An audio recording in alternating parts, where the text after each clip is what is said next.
family and all living beings. Please turn the wonderful Dharma wheel to teach us and guide us how to end birth and death, leave suffering and attain bliss, and quickly realize non-birth. Cung thính đại đức tận tình, vì thứ pháp hồi cấp nhất thiết chúng sinh. Thịnh chuyên diệu pháp luân giao đạo mùng, như há liêu sanh thoát tự ly khổ đắc lạc, tất chư vô sanh. Homage to the blessed, noble, and perfectly enlightened one. Nam mô Sa Nan Thô Su Che Do Ye A La Hơ Đi San Miao San Pu To Xie.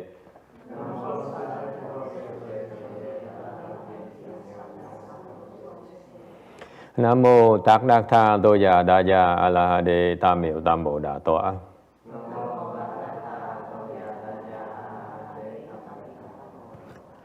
The unsurpassed, profound, subtle, and wonderful Dharma in 100,000 million aeons is difficult to encounter.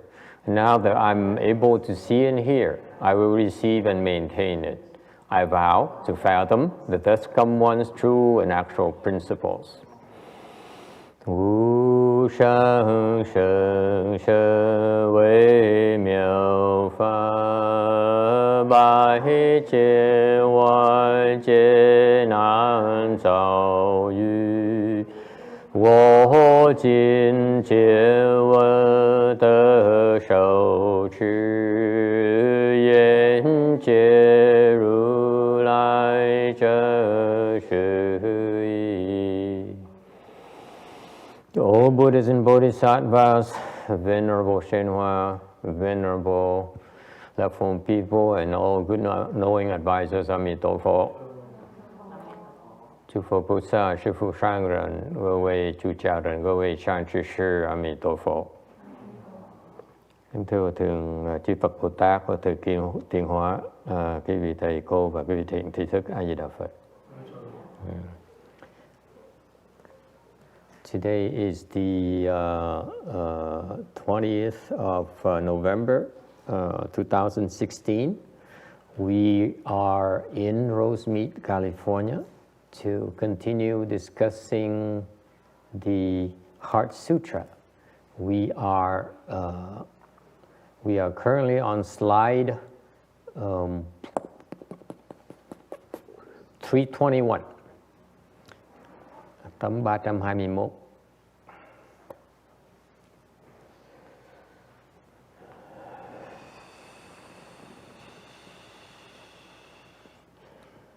We have been for the last 3 months discussing the 6 parameters, the Dharma, the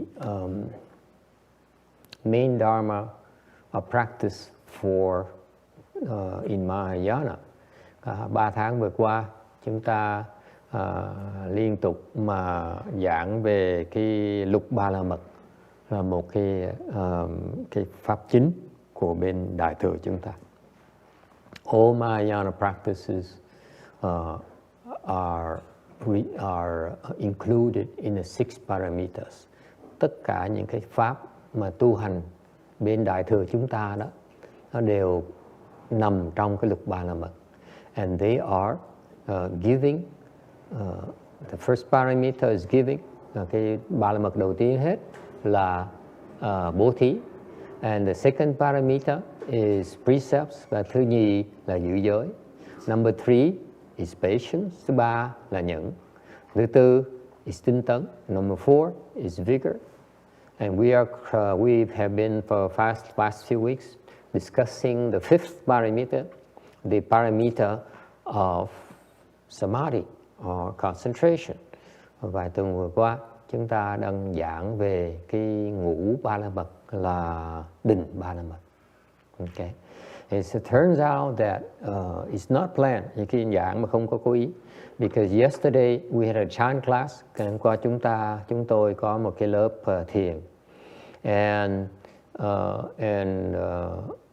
someone asked me, có người hỏi thầy, how do you enter samadhi? Có người hỏi thầy làm sao mà nhập định.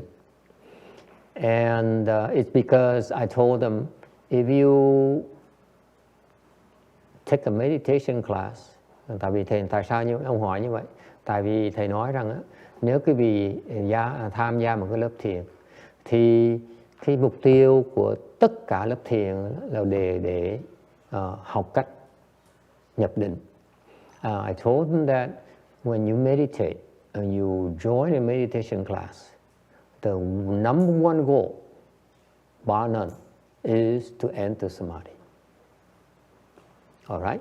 That's what meditation is about. Cái thiền là để nhập định. Okay.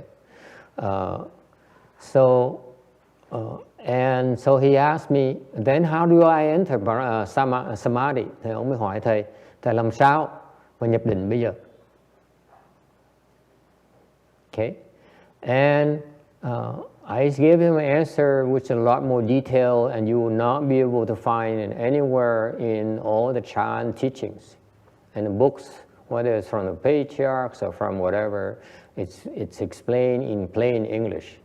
Cái lời trả lời của thầy, câu trả lời của thầy đó, quý vị sẽ không kiếm được ở trong cái sách nào đâu, không kiếm trong cái lời tổ sư đâu, tại vì thầy dùng những cái lời trả lời rất là giản dị.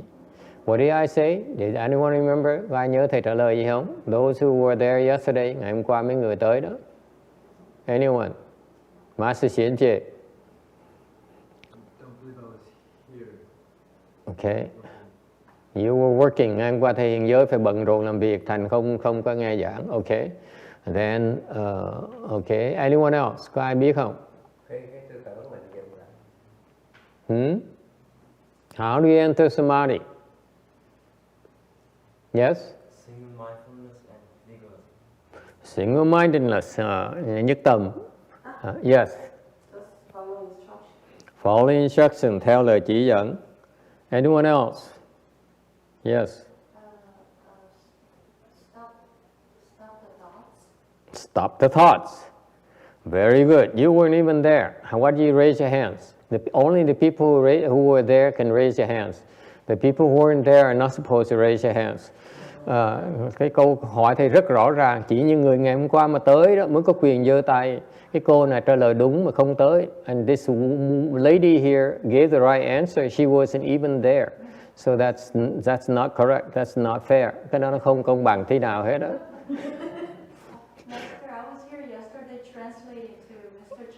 Oh, you were here yesterday? Okay, then it's okay. Yeah, okay. Okay, then you're forgiven. You may tha thứ được. Okay, samadhi is the absence of thoughts. Cái định đó là không có tư tưởng. Is it clear? You know, all the meditation teachers, because it bothered me, I researched meditation a lot, I read a lot of meditation books, I đọc rất nhiều sách về thiền. I read a lot of teachings on the patriarch, I đọc rất nhiều sách về những tổ sư luôn đó. Including, for example, my teacher's predecessor, như Ngài Hư Vân đó, Master Xu Yun. I asked him, how you know, what is samadhi and how do you enter samadhi? It's not even explained. Ngài Hư Vân không giảng rõ ràng như vậy. Okay, and it's because the Chinese culture is probably different from us Westerners. Chắc là tại vì cái vấn đề văn hóa nó khác nhau. The Chinese, they have a way of, they're not as direct as us Westerners. Chắc người Trung Hoa người ta văn hoa hơn, người ta kín đáo hơn, không coi như gì đó thẳng thắn thô lỗ như người Mỹ chúng ta. Okay. In America we spit it, we spit it out. Người Tây phương thời buổi này mình có gì mà nó thẳng ra. You don't beat around the bush. Okay. you read all these books on meditation, quý vị đọc những cái sách về thiền. No one ever says that you meditate is in order to enter samadhi. Không ai nói cái gì hết đó. Không ai dạy cái gì hết là thiền để nhập định. So the obvious question is, how do you enter samadhi? Nên câu hỏi là làm sao mình nhập định? And the straight answer is that you stop your thoughts, because samadhi is the absence of thoughts. Thì đương nhiên quý vị thấy cái lời rất là rõ ràng. Muốn nhập định, định là không có cái tư tưởng ở đầu mà nó trống. Your mind, your head is clear. Okay? Okay? And so in order, the general answer is in order to enter samadhi, you stop your thoughts. Thì bởi vậy, vì muốn nhập định có nghĩa là cái vị phải ngừng những tư tưởng. The problem is that you insist on thinking. You're so attached to thinking. Cái vấn đề đó, any Chinese translation? Anyone needs Chinese translation Chinese? Anyone? Có ai cần dịch ra tiếng Hoa không? Because sometimes my Chinese princesses, they take a break during their master's lecture. Tại lâu mấy sư cô người Hoa của thầy họ nghỉ xả hơi một tí trong lúc mà thầy giảng kinh. Anyone needs a Chinese translation? Ai cần dịch ra tiếng Hoa không? No? Okay, very good. Don't be shy. You need a Chinese translation, we just call them here. Ai mà cần dịch nói thầy biết. Mời mấy cô qua. Anyway, what was that? Samadhi is the absence of thought. The absence of thought. So you have no thoughts. That means the problem is that even though you know that you're not supposed to have thoughts, mặc dù quý vị biết quý vị không nên có tư tưởng, and yet you cannot let go of your thoughts. Mặc dù như vậy, quý vị không bỏ được những tư tưởng của quý vị. Okay? That's just a general answer. Actually, there are a million kinds of samadhis. Thì ra, sự thật là cái định nó có cả triệu cái loại định khác nhau. There are a million different types of samadhis or more. And therefore there is a lot more involved than I just told you. Thì ra nó còn phức tạp hơn thầy nói quý vị. Nhưng đều, it's the principle is still the same. Đều cái lý là vẫn chừng đó thôi. Yes. So it seems like entering samadhi multiple times doesn't make you automatically go to the next level, right? Because you mentioned that many people enter samadhi frequently and they stuck in third dhyana for a long time. Yes. The question is as if the point she made is that even if you enter samadhi, it doesn't mean that you will be able to automatically move to the next level, higher level of samadhi. Thế cô đệ tử thầy nói rằng mặc dù quý vị nhập định đi nữa, thì không có nghĩa là quý vị chắc chắn hoặc tự động sẽ được thăng lên cái định cao hơn nữa. That's correct. Okay? Because entering samadhi is not uncommon for the meditation practitioners to be stuck in their current level of samadhis for many lifetimes. Tại vì sự thật là những người mà tu thiền nữa đó, họ có thể kẹt vào cái trình độ định của họ đó nhiều kiếp dễ sợ lắm. In particular, for example, ví dụ, okay, that there should be some proof, và có bằng cớ đàng hoàng. In fact, the matter of fact, many monks and nuns, thực ra rất nhiều người xuất gia, they are able, a lot of them, a very high number of monks and nuns are able to enter, to reach third dhyana. Rất nhiều người tu sĩ đã đạt tới tam thiền. Okay? And they are stuck in third dhyana for many lifetimes. Và họ bị kẹt với cái tam thiền rất nhiều kiếp không thể tưởng tượng được. Therefore, it actually becomes so difficult to help them get out of third dhyana and move on to fourth and higher. Thực sự ra, những người rất là khó dạy, tại vì giúp họ tiến bộ tới tứ thiền cho tới cao hơn nữa đó, rất là khó. They're so conditioned to third dhyana that they feel that it's so hard to teach them to move on.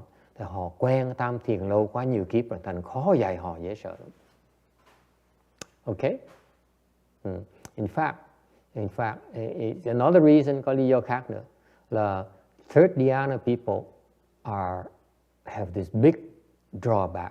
Thiệt ra những cái người tam thì nó có một cái bệnh rất là nặng, rất là lợi hại. It's very, very bad problem they have. The third dhyanas tend to be self-satisfied. Những cái đứa tam thiền đó, tụi nó tự mãn. They feel so happy. Tam thiền nó rất là sung sướng. When you reach third dhyana, it feels good. Cái người mà nhập vào được tam thiền, họ rất là an lạc. Okay? They don't need to eat, they don't need to sleep, they don't need to fool around. I'm very serious. Họ, người tam thiền đó, họ không cần ăn, họ không cần uống, họ không cần ngủ, họ không cần lộn xộn. What's the Vietnamese word for lộn xộn gì? Toàn tén? No? Where's my Vietnamese dictionary? Toàn teo, leo teo. No, leo teo. Leo teo. I learned a new word for it up in Fremont Temple. The Hershang there's leo teo không? Có leo teo không? The high level monk there said, often do you leo teo? Okay, leo teo is the technical Vietnamese term for it. Có thích leo teo không? Do you enjoy? Okay, so they are not even interested in that. Ngay cái chuyện leo teo họ cũng thèm nữa. Kỳ không? Isn't that amazing? It's sick. I mean, so that's why they're so happy already. They say, I don't need anything else. Họ sung sướng, họ không muốn gì nữa hết đó. This morning you heard of a sculptor who says, I work 5 hours a day, I don't see my wife, I don't need to go sightseeing, I don't care to eat. Does it sound familiar? I just like to work, I like to sculpt. Does it sound familiar? You guessed it. That's a problem. He used to be a monk too. Hồi sáng mình nghe cái ông thợ điêu khắc đó. Ông nói là tôi không ít ngủ nè, tôi ít ăn nè, không thích ăn, không tham ăn nè, không có lèo tèo với vợ tôi nè, không thích đi chơi nè, không thích danh lam phong cảnh, chỉ thích làm việc thôi. And you see, he can work for hours straight and he enjoys it. Làm việc mấy liên tiếp biết bao nhiêu tiếng đồng hồ mà không biết mệt. That's right there. You see that? Thầy không có lèo tèo đó, hiểu lèo tèo gì không thầy?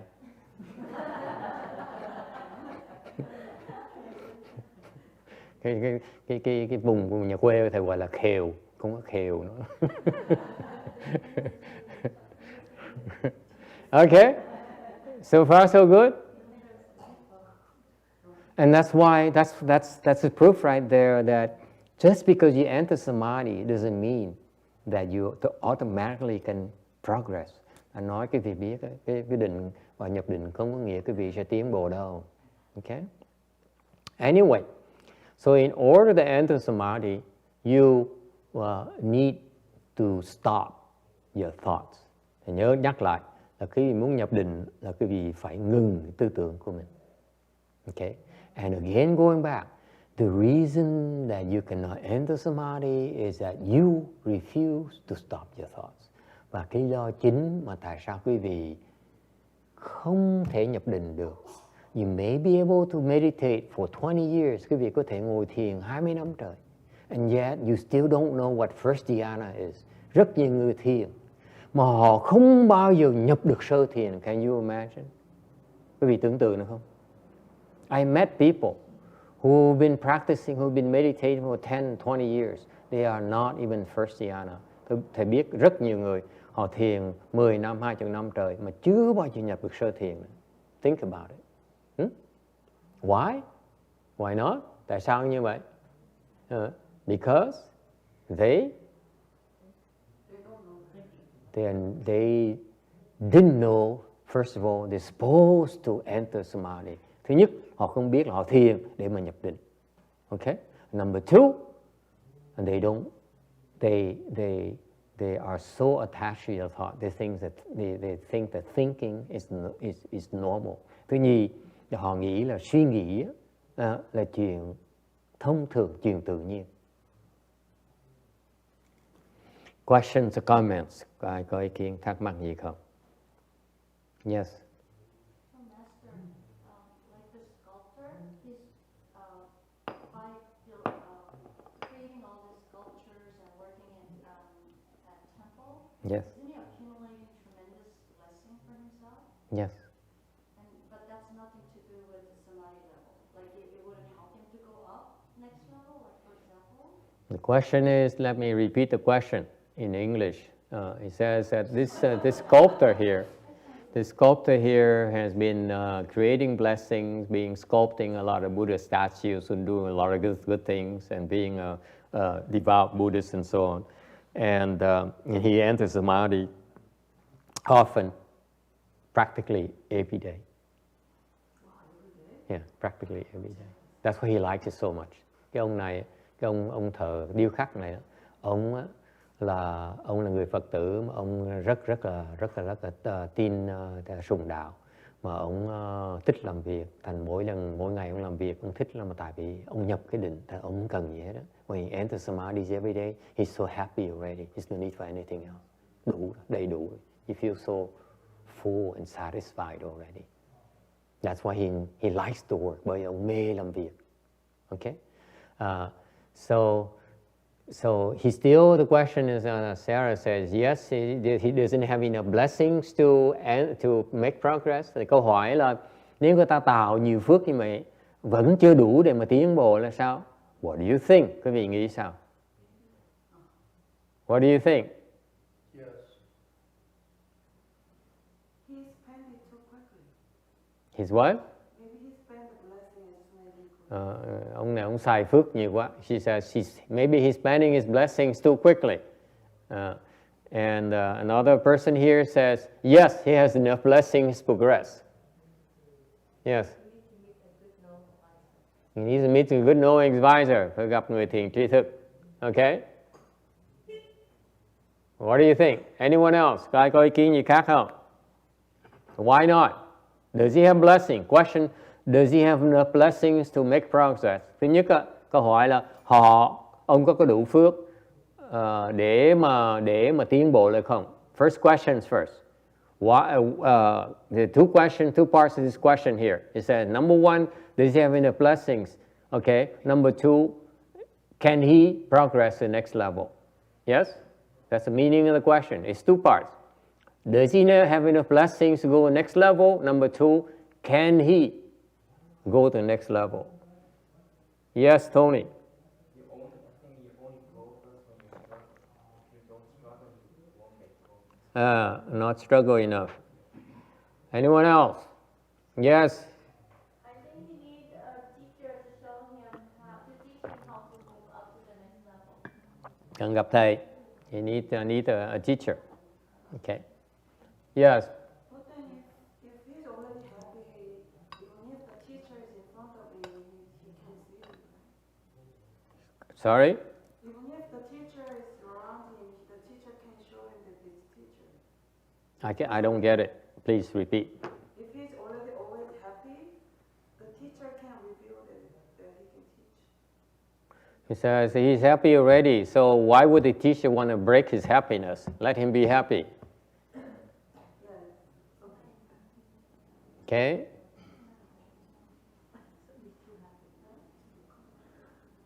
Okay, so what the answer? Trả lời là sao? And this is a problem. You ask questions and you deviate. And all the texts I've been preparing so hard for it. Quý vị thấy cho quý vị hỏi là hỏi chạy loạn sang ngồi xong người ta. And then you guys complain. Why is the master always go off track? And he speaks for 2 hours on things that are not related to the text at all. See, I have confirmation here. Cái than phiền. Every week I come here and he goes off somewhere on tangent every single week. Yes, and I apologize. I get easily sidetracked very easily. Yes, there's a question. There's a hand raised somewhere here. Yes, sir. The one behind the person who complains every week. Is that a blessing? What is it for? Is it for? Okay. The answer is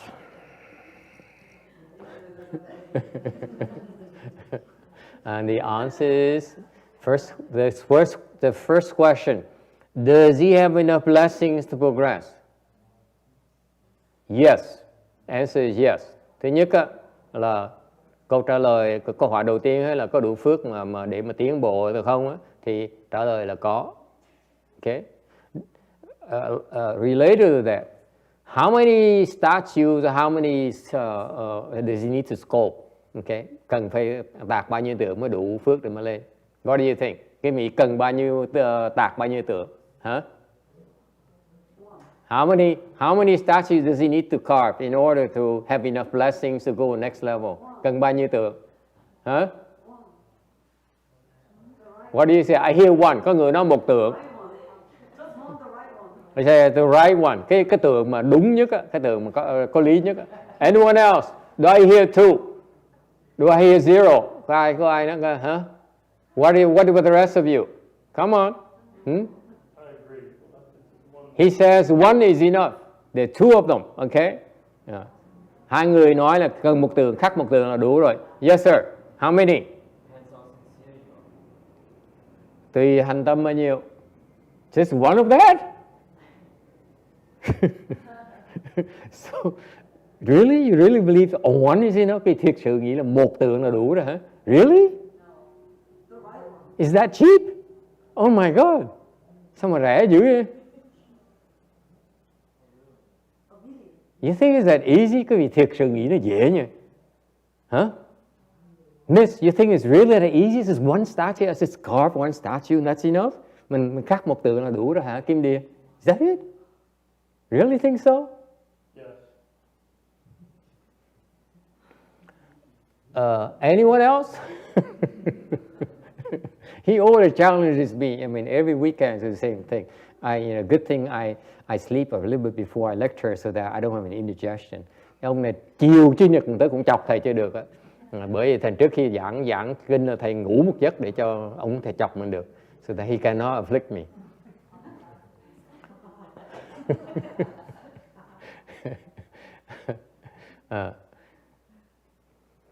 One bow is enough. He doesn't even need to carve a statue. Không cần phải khắc tượng đấy. Cái vị vào lạy một cái lạy là đủ rồi. That's it. That's all you need. One bow. That's all you need.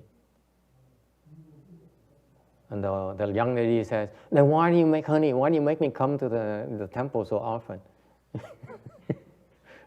Cái cô trẻ cô nói tại sao ông cứ bắt tôi tới chùa hoài vậy? Why? One bow, that's all you need. Cần một lạy thôi. You guys are wasting your time. Quý vị là quá thừa rồi. You are so blessed already. Quý vị quá nhiều phước rồi. Không cần tới chùa này. Don't need to go to the temple anymore. That's it. That's all you need. Nghe cô?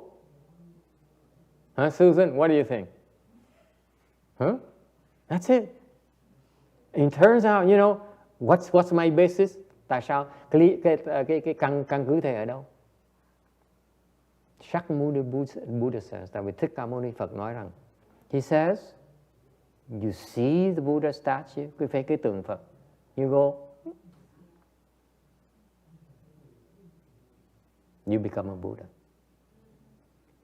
Đức Phật nói rằng, Thích Ca Mâu Ni Phật nói rằng, quý vị thấy tượng Phật mà chỉ nhích cái đầu cái để mà chào như thế, you just do this to acknowledge the Buddha statue, you will become a Buddha.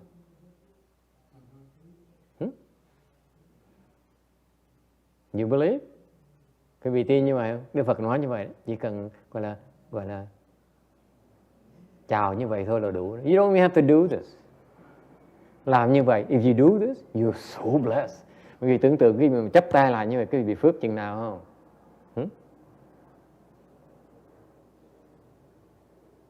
Fascinating.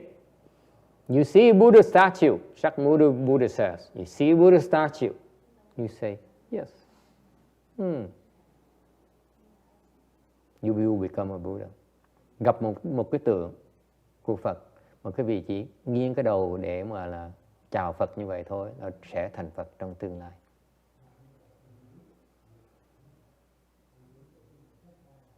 Okay, and therefore the proof is that he has plenty of blessing to move in next level.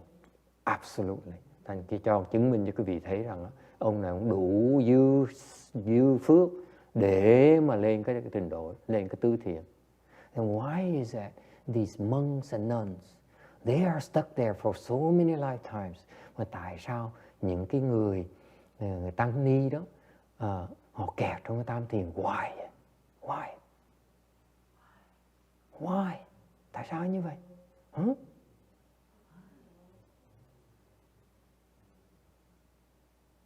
Why is that? Yes, sir. They haven't realized what? It's a temporary state. Vẫn chưa biết đó là cái trạng thái tạm thời. No. Why? Why not? Yes, Tony. Maybe they're arrogant. Họ tự mãn. Yes, they're self-satisfied. Yes, Vicky. Because of their attachments. Cái chấp trước của họ. Don't you think they want to progress? Cái gì có biết không? When I saw that sculptor, I was talking to him at lunch. I said, you know, you should move to the next level. Thầy nói là gặp ông, thầy nói chuyện với ông. Thầy nói là ông á, nên tiến bộ. I explained to him why. Thầy nói ông biết tại sao. I said, when you go next level, okay, thì nếu ông mà lên cái trình độ cái tứ thiền, you go to fourth dhyana, you'll be even better at your craft. Thầy nói ông lên tứ thiền á, ông khắc còn hay hơn nữa. You'll be much better than before. Thầy nói ông sẽ hay hơn nhiều lắm. Much better. I told him flat out. Did you translate for him that, or you didn't translate? And what did his what's his reaction? He kind of like disregarded. He's polite on the outside, but he doesn't. He doesn't get it. Hey, whatever. Nghe mà không tin. Why is that? Tại sao vậy? Huh? No, he's not blessed. He has plenty of blessings already. Có đủ phước mà sao thiếu phước? How can you say it's not enough blessing? Yes. Because he's very self-satisfied. He's self-satisfied. Huh? No need, right? Không có nhu cầu. Yes? He's no need. He's happy already. Có phước nhưng không chịu sai. He has the blessings, but he's not willing to spend it. Isn't it amazing? Có phước mà không chịu sai.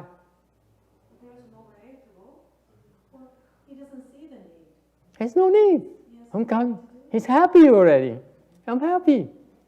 I don't need to be happier. Đâu cần để hạnh phúc thêm làm cái gì. No. But doesn't it just happen? Does it just happen? Doesn't it just happen? You have lots of blessings. Does it just happen?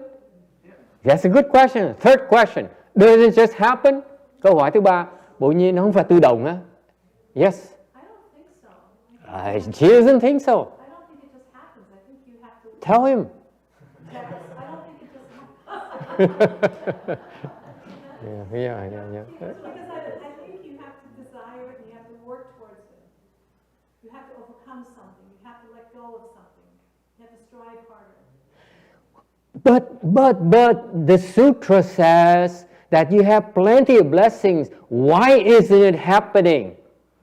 Kinh điển nói rằng là quý vị quá nhiều phước có thể mà thành Phật, là tại sao nó vẫn chưa được như thế? Why isn't it happening? Don't you wonder? Huh?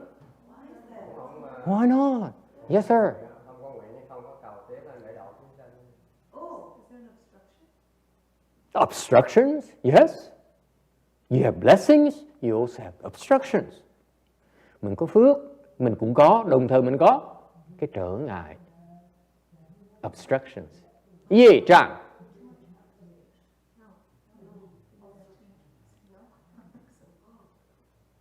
Translate. Yi Zhang. Nghiệp chướng.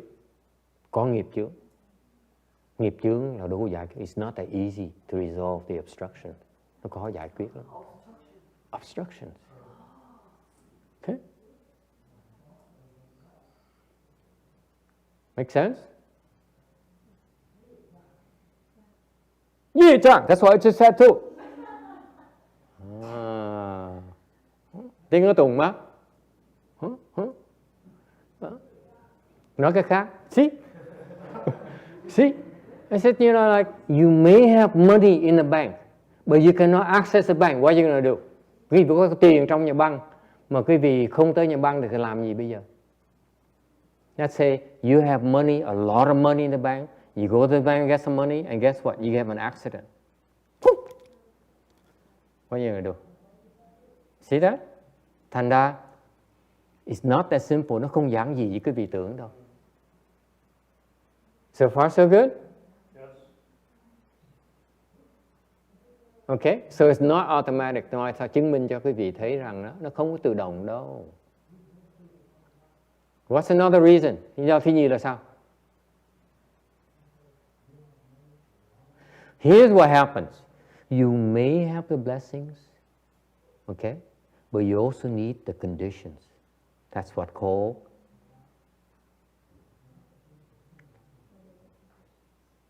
causes and conditions. Bởi vì cái Phật Pháp có cái chữ gọi là nhân duyên. You have the causes, you planted the causes to create blessings, you planted the causes to become a Buddha, quý trồng cái nhân để thành Phật rồi. But you still need the conditions for that to happen. Mặc dù quý vị có phước, nhưng đều không có duyên, thành không thể nào dùng cái phước đó được. If you don't have the conditions, the blessings will not materialize. Is it clear? This is a very important concept in Buddhism. Nó rất là quan trọng. You may be extremely blessed, but you have no conditions, therefore you cannot use your blessings. Quý vị có phước đi nữa mà không có duyên đó, xài phước cũng không được. You getting something? Hallelujah. This is why you need the Pure Land. Because you have lots of blessings, so you get to be a king, you get to be president. Yes. But without the Pure Land, you can use those blessings to become a Buddha. You found the Pure Land what? You can use those blessings to become a Buddha. Absolutely. But you really can't do it here. At least it's a lot harder. Yeah, here you have a lot more obstructions. Ông thấy ông có bỗng nhiên ông hiểu được, nó là vì vậy quý vị phải quay tới phương cực lạc. Tại sao như vậy? Ở đây mặc dù quý vị có nhiều phước lắm, nhưng đều cái cản trở ngại nó lớn quá đi, thành có phước cũng khó mà làm được. He got the point. He says, even though you're so blessed, but your obstructions are also very heavy as well. That's why it's very difficult to get there. You go to the Pure Land, no obstructions. Okay? So you have lots of blessings when you get to the Pure Land. You may have a lot of blessings right now in this higher world, but you are constantly revolving and revolving and revolving. You cannot get out of that rut. Right. Millions of lifetimes, thousands of lifetimes. Quý vị có phước đi nữa, cái quả ta bà này, cái cản trở nó lớn quá đi, thành quý vị cứ luân hồi hoài, chạy ra không được. Cứ nhập tam thiền, life after the lifetime you reach third dhyana and that's it. Hả? Đời đời kiếp kiếp mình nhập cái tam thiền, xong nhìn mình kẹt cứng rồi đó. And it's scary. Huh? Yes. I thought it's kind of interesting because when I talked to him, he complained about his affliction with workers, Yes. but he doesn't recognize it as a severe problem to resolve. Hmm. Like the same problem he used to bother hell out of me. I couldn't sleep and I come to temple like, how do I do this? Hmm. He seems like just he complains, but he doesn't think it's his problem. Yeah. Hmm. Not enough blessings. It's a special kind of blessings. Thì cô hỏi là tại sao cô nói là nhiều khi ông than phiền những cái chuyện nhân viên của ông á, mà cô này cô giả nghi ông được. Tại sao vậy? Tôi nói tại ông thiếu một cái loại phước. he's lacking in one very important type of blessing. Ông có một cái loại phước mà ông không đủ. What is that?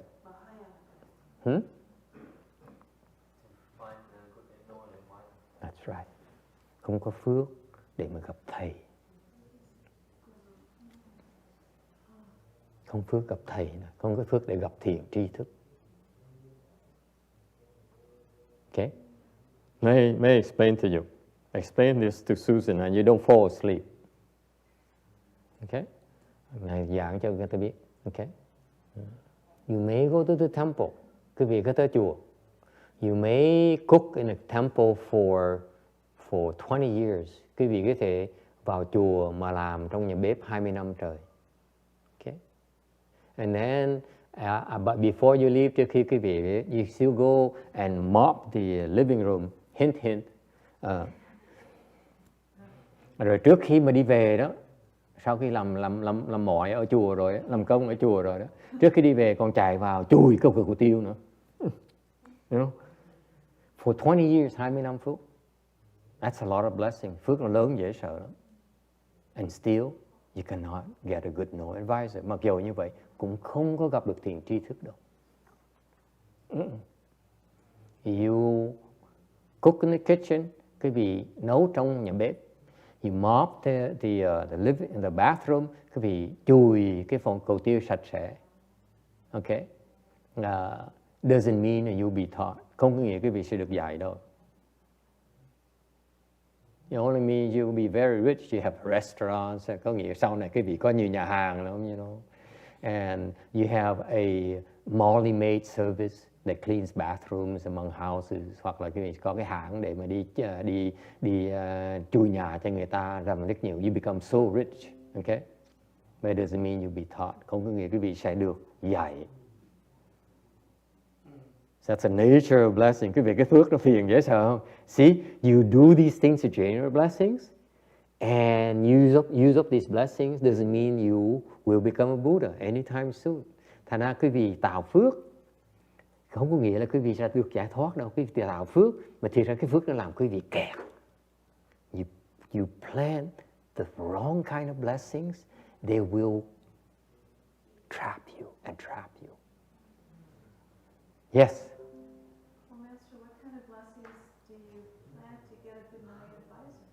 Thành ra muốn làm cái phước gì để mà gặp được thiện tri thức? You ask the wrong monk. Thầy hỏi xong, thầy hỏi thầy trả lời không được. Hỏi sai người rồi. Why is that? My master only taught me 3-4 times. Sư phụ thầy dạy có 3-4 lần. Clearly, I don't have enough blessings for a good no advisor. How can I answer you? Sư phụ thầy dạy thầy có 3-4 lần. Chứng minh cái vị thấy là thầy không đủ phước để gặp thiện tri thức. Sao thầy dạy cái vị được? See? Text agrees. Only to put me down. Mỗi lần cái gì mà làm thầy xấu hổ. Xấu hổ thì ông đồng ý. You have, you know, it takes a lot of blessings to meet a good no advisor. Gặp cái người thiện tri thức rất là khó. Very, very difficult. Khó dễ sợ lắm. Yes.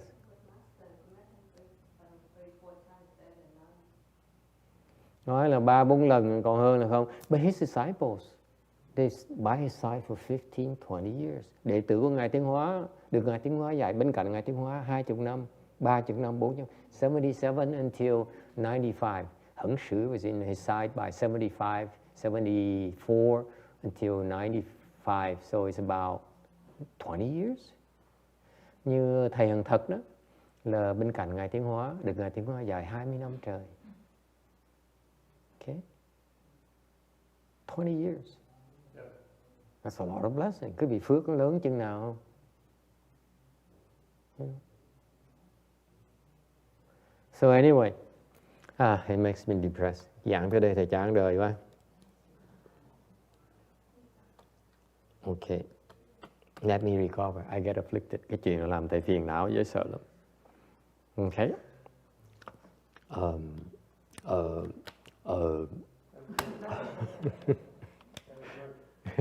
What? Have a drink. Have a drink. Oh, yeah. Good thinking. And I have a beer.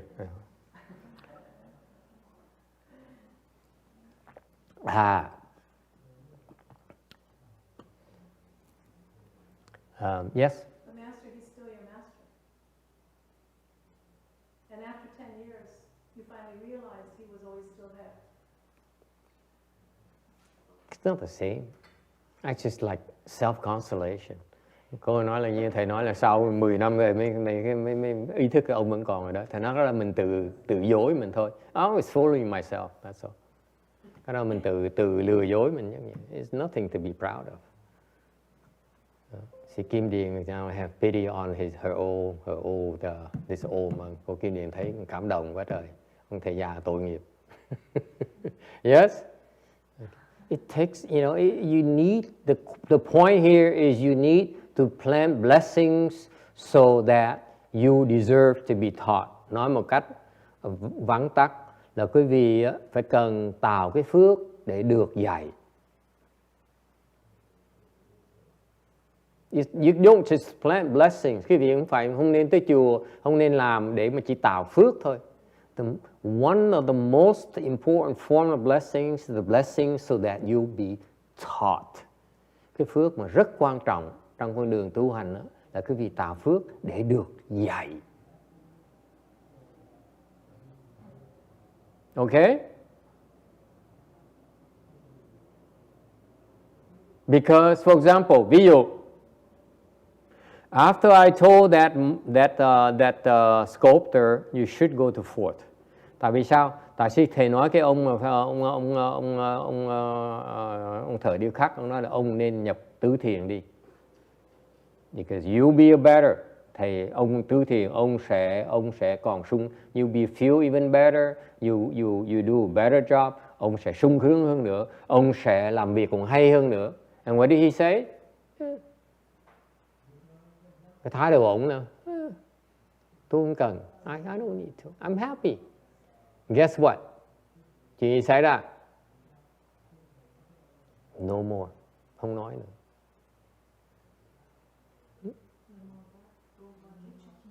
No. You given one chance. Gặp ông thầy dạy một lần mà không nghe là chết.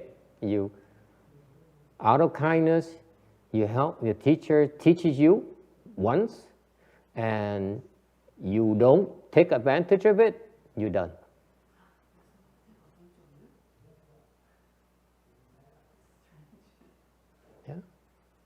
Yeah. On the other hand, if you go to the temple and you come see me every day, then every day is different. But when in Mahayana, when you meet a good no advisor, you have to be very careful. Thành bên đại thừa mình gặp cái thiền tri thức khó dễ sợ, thành biết lắng tai mà nghe. You learn to pay attention to the instructions because they only come once. Thường tới một lần thôi. It's not repeated. Không nói lần thứ nhì đâu. That's Chan school. Cái đó là thiền tông đó. One chance. Thì cái học trò nó ngu quá, thành nó phải nhắc lui nhắc tới mỗi ngày. Sometimes your two students are so stupid, you have to repeat it, week after week, after month, after years, and after a couple of years, just go away, go home, sau 2 năm, thôi về đi, con đi đi, don't bother me anymore, đừng làm phiền tới nữa. Okay? Because every time you taught, you use up a lot of blessings. Mỗi lần mà được dạy, tốn phước dễ sợ, thưa quý vị. You use up your blessings. And that's why the instructions are given out very, very, very sparingly. Tại mỗi lần mà được dạy như vậy, tổn phước dễ sợ, thưa quý vị. Thành ra dạy rất ít mà dạy. Chừng nào lâu mới dạy thôi. Tại cái vị không đủ phước, because you don't have enough blessings. So far, so good? Yes. If somebody never cultivated before, and then they're in desire realm, and go to a temple, and then the monk gives the advice, and the monk is like just like maybe fix samadhi or six samadhi or aha. Do you also spend a lot of blessing? I'm sorry, what's the question again? The teacher is a low level samadhi, like Dhyana or formless rather or arahat, and then they give you advice. Do you still spend a lot of blessing from that? Yeah, every time that someone teach you, give you advice, you use up a lot of blessings with that particular teacher. With that person. They use up the blessing with that particular person. Mỗi lần một người dạy quý vị, mà quý vị dùng cái phước với người đó. Okay, and that's why you keep on coming and plant blessing. Bởi quý vị tới mà trồng hoài vậy, you keep on planting and planting. Okay. Okay. So for example, you plant blessings in the wrong places, you'll be given wrong advices repeatedly. Nói cách khác, nếu như quý vị tới mà trồng cái phước với cái chỗ trật á, cái ông thầy cái dạy thầy trật hoài. I mean, they teach you the wrong stuff over and over again, lifetime after lifetime. It's okay, follow me. We go to hell together. Cái vị cứ tới cúng tao đi, rồi mình sẽ rủ nhau đi xuống địa ngục với nhau. Thầy trò mình có với nhau. We all be together. And next time, we're still together. You see, I love your loyalty. Very good. Keep coming. Because the teacher says, plant blessings for me, instead of saying plant blessings for your liberation. Thành cái việc phân biệt, ông thầy mà nói mày cúng dường con cúng dường cho thầy á, cái đó là là nó khác với người ông thầy nó con cúng dường với sự giải thoát của con. Yes. Anyway, we get sidetracked again. Cứ lạc đường hoài. Can we go back to the lecture, please?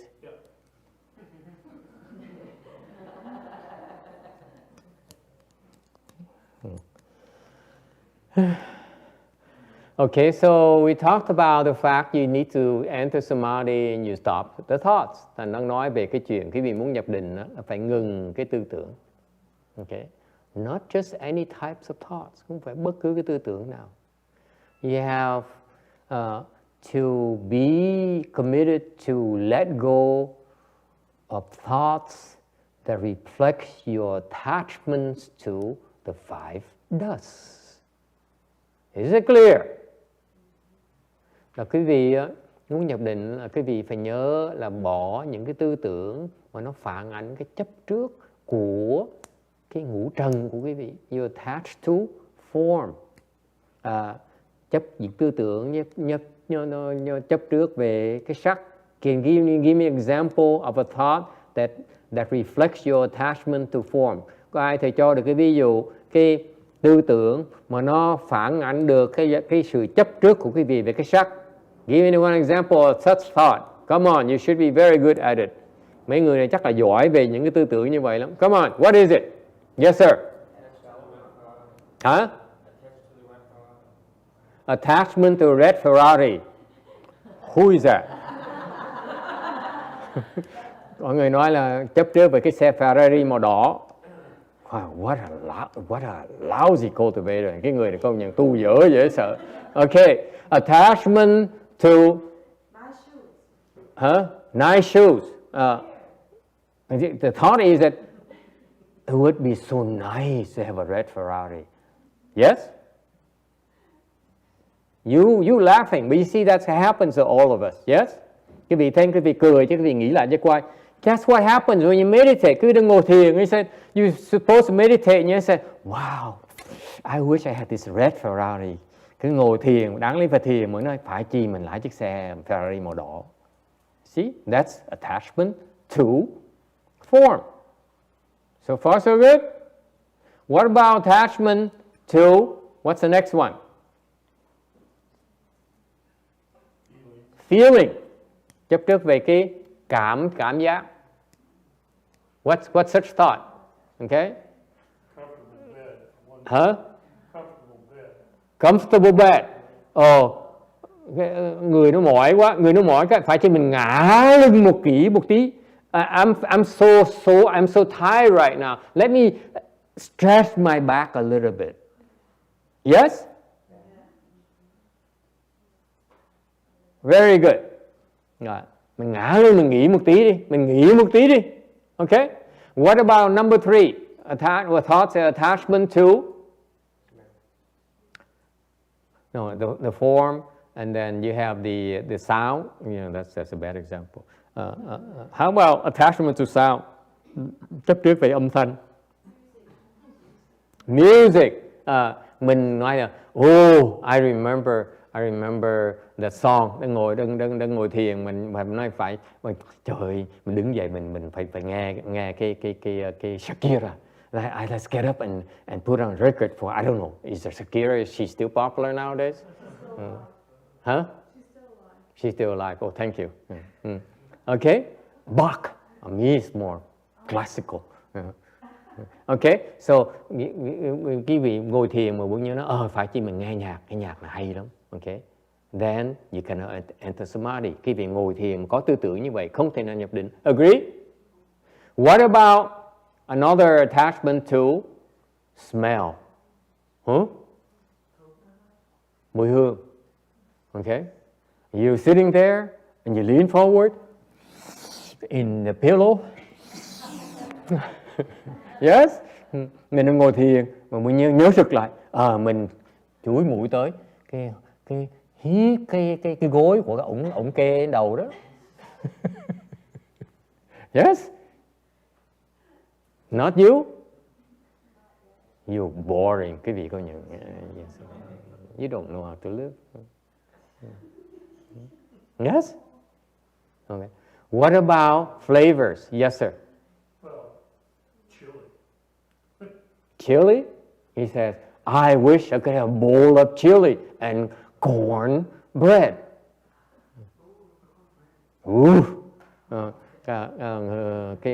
Cái hương vị đồ ăn phải như ăn cái phở tái nạn. Yes? Or you know what's funny? I talked to him, Sarah, remember I talked to Mr. Chai yesterday, he says, I've eaten seafood, I've eaten, Vietnamese, I've eaten steak, I've eaten everything. So tonight, I want what? Kimchi. Ngày hôm qua ông nói tôi ăn đủ thứ, mấy ngày này 10 ngày tôi ăn no nức mà ăn đủ thứ ngon vậy sợ. Tối nay tôi thèm ăn gì? Thèm ăn kimchi. You make it sound like he's not attached to food. To me, he was more sound like he's comfortable with kimchi. Yeah. It's like that's his comfort zone, not necessarily attachment. He's attached to be comfortable with kimchi. That's an attachment, actually. It's much more subtle. Yes. Instead of raw attachment like cheesecake. Okay, so far so good. What about finally the fifth one is attachment to touch. Và cuối cùng là mình chấp trước về cái xúc chạm. Okay, that's what we are here right now on slide 321. Ta-da! Trở về lại cái tấm 321. And you think I'm lost? Sir, it only takes me an hour to warm up. Và cái gì cái tưởng là thầy lạc đường, không có đâu. Thầy cần 1 tiếng đồng hồ thầy mới bắt được đúng đường. So finally attachment to touch. Okay? And there's an anecdote. Có một cái no, number 4. No, we're not touch yet. No, touch is next. Okay, never mind. Mình backtrack. Thầy xin lỗi về lại cái hương vị. And there's an anecdote here in 321. Có cái tấm 321. There is a novice monk. Có một cái người sa di. Okay. Translate. Why do you sit there?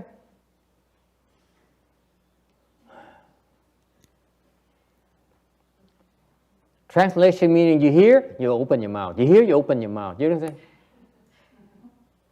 That's how she translates. And that's just like Sarah. This is the problem with using unprofessional translators. Cái cô đại hàng này cũng vậy. I was sitting, have lunch, have tea this morning with Mr. Cha, telling a lot of stuff. And I look over and Shana, oh, really? Vậy cô đại hàng sáng uống trà với ông kia cũng vậy. Thầy đang nói về cái chuyện, nói chuyện vui với ông, mà cô nghe cô thích thú, ngồi vậy hả thầy? Chán đời vậy sao? Anyway, so there's a novice monk, and this is a novice and he loves cream, and always thinking about it. Cái ông sa di này mê ăn kalem vậy sao? Okay, mà cứ nghĩ tới kalem hồi. Sounds familiar? Huh?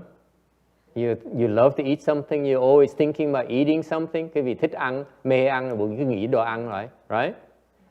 And then every time the cream was offered to the sangha, being a novice monk, he only received the leftovers, whatever is left over. Mà tại vì sa di trong cái chùa đó, nó có cái trật tự, thành sa di phải đi sau cùng hết, phải nhận đồ ăn sau cùng hết. In the sangha, there's an order of seniority. So when you were younger, those of you who join later, you have to eat whatever is left, and sometimes not much is left. Thành từ mấy người sa di đó, đồ ăn không còn bao nhiêu. I remember I was at CTTV hồi trước thầy ở Phạm Văn Thành vậy. I was the last novice monk in the whole female, the whole male sangha. Thầy là thấp nhất. I was always the last one.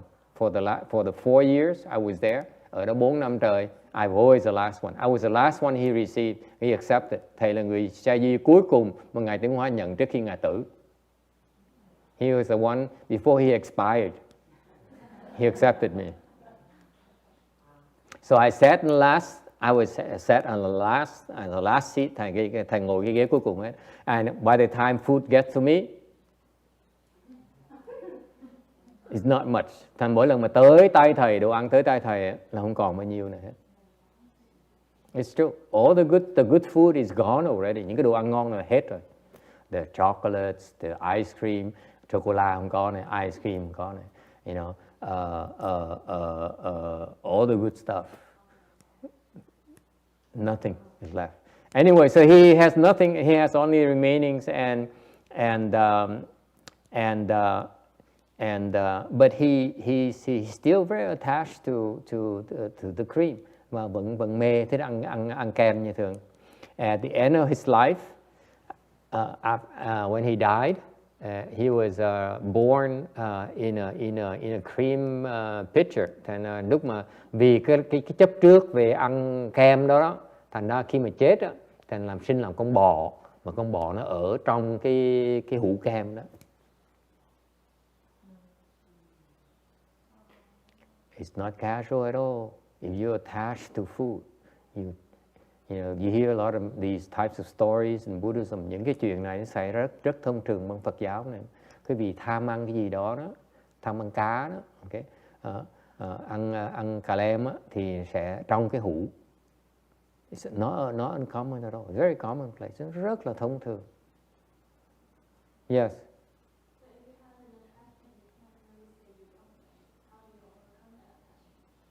If you have an attachment to cream, listen to the rest of the story, you find out. So his teacher was an arhat. Somehow he died as câu chuyện nó không nói là ông này ông chết, sa di mà chết sớm, chết yểu. He died young as a novice monk. And he's born immediately into a cream pitcher. Thành vì ông này sa di, ông chết yểu, thành ra ông được sinh vào cái hũ kem ngay lập tức. Thầy ông sư phụ là A-la-hán biết là ông này sinh vào cái hũ kem. His teacher, being an arhat, knew that he became an insect in the cream pitcher. And he says, hey, careful, do not hurt my student. Ông nói là cẩn thận nha, đừng có giết học trò tôi. He says, but that's a bug. Why are you protecting him? Nói là mấy ông sư khác mới hỏi là cái này con bọ mà sao mà thầy bảo vệ làm cái gì mà gọi nó là còn đệ tử mình nữa. He says this insect here was the last novice that died, and this is why because his very heavy attachment to green, he was born into this green picture right away. Vì cái lòng chấp trước về cái đồ kem đó, thành ra ông Saji khi mà chết đó, lập tức sinh làm không bỏ trong cái hũ kem ngay lập tức. Isn't that amazing?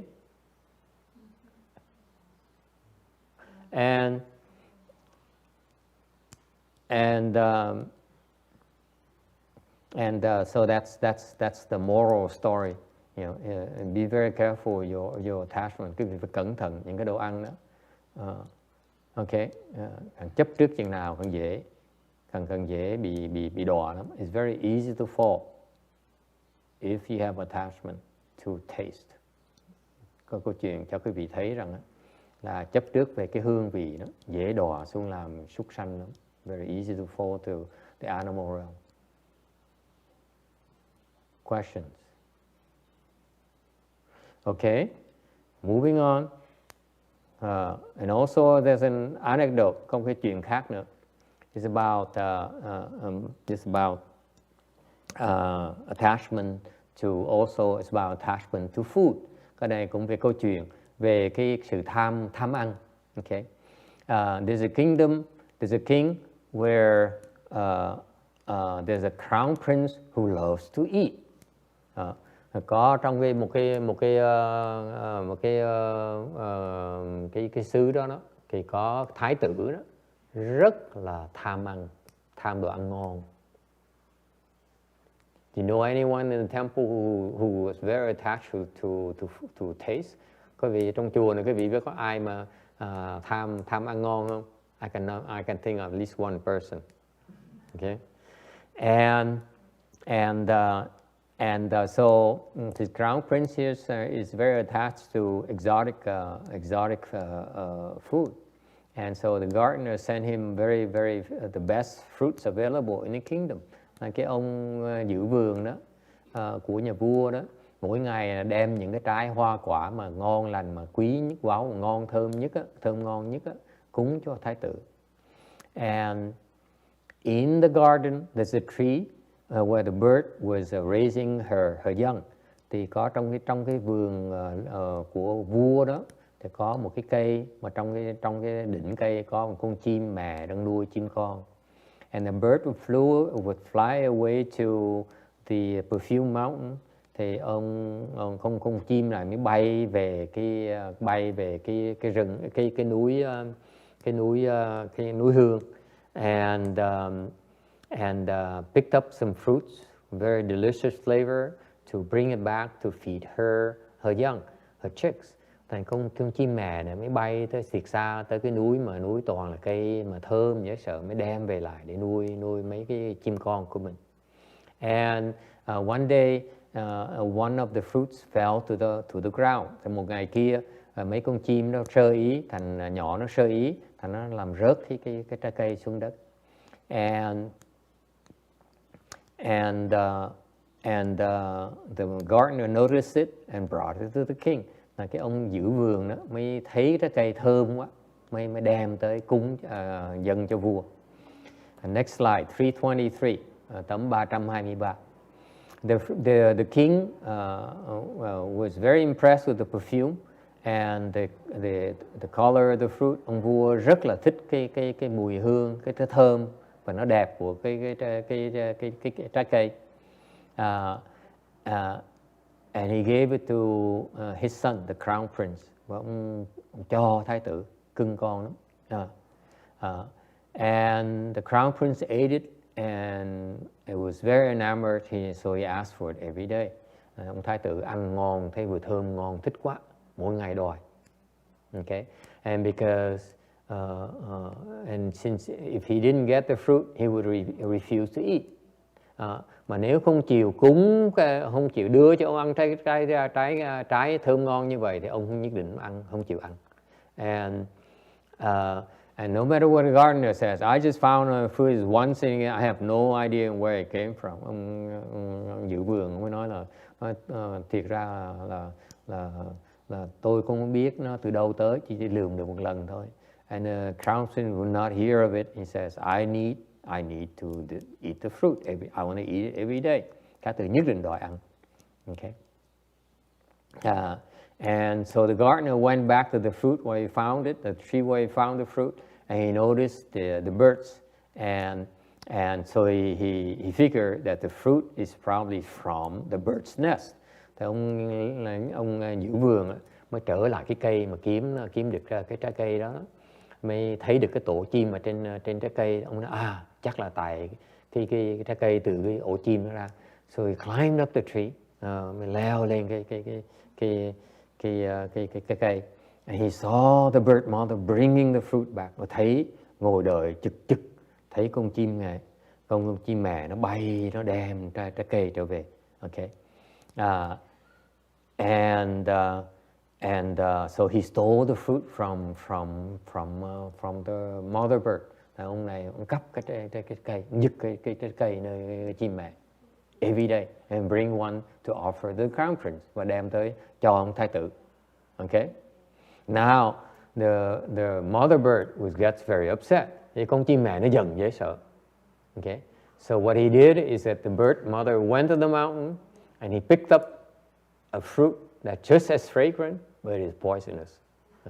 Thành con chim mẹ nó ác dễ sợ, nó tới cái núi đó, nó kiếm một cái cây mà trái cây nó thơm mà nó giống như trái cây kia vậy, nhưng điều cái nó độc, và đem trở về lại. And sure enough, the gardener grabbed it from the bird mother and ran the crown prince to offer the crown prince, who ate it and died. Và cái ông giữ vườn mới dứt cái trái cây nơi miệng chim con mẹ đó, xong chạy tới đưa thái tử ăn, chết ngụm củ tỏi. And nói nữa chưa đủ hả? What happened next? End of the story. The hero is dead.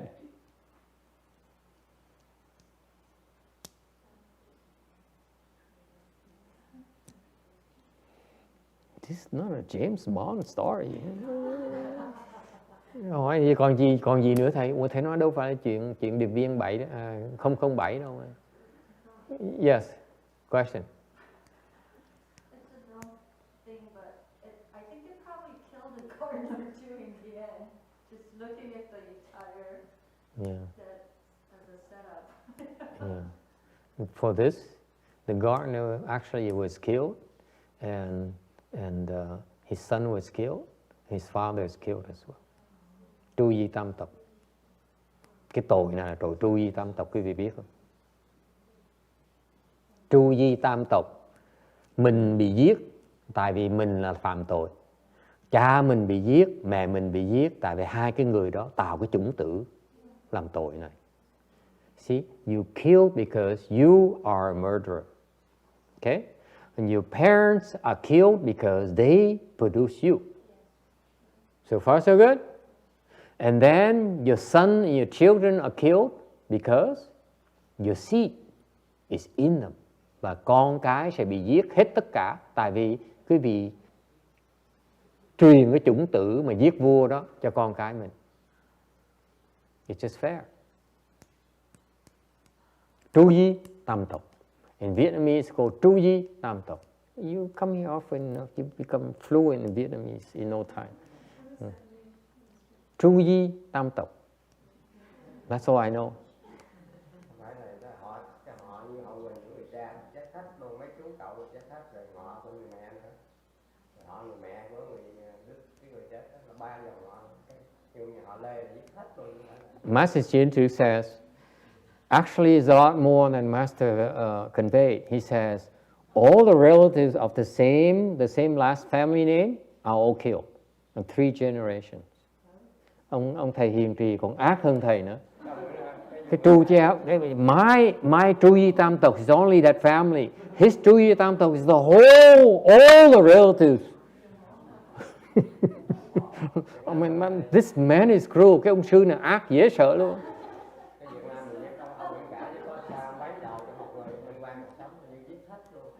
He says in a history of Vietnamese history, that's what happened. Tức là ông vua ông đợi cái nhà bà cho bé ngủ, bà chết. Giết hết dòng họ nội ngoại, bây giờ sao người trốn được, nhưng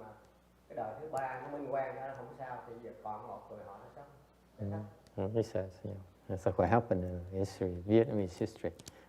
It's very gory. Cái lịch sử Việt Nam mình chảy máu đầy sông hết. Yes, back there.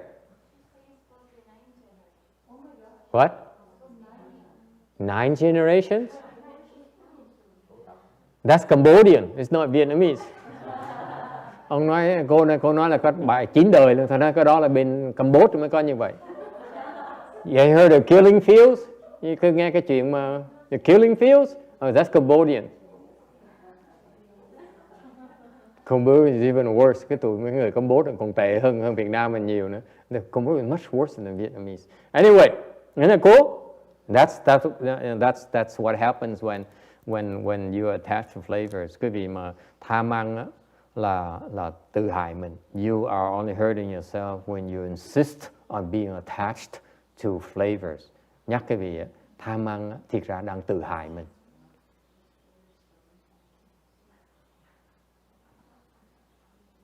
Okay?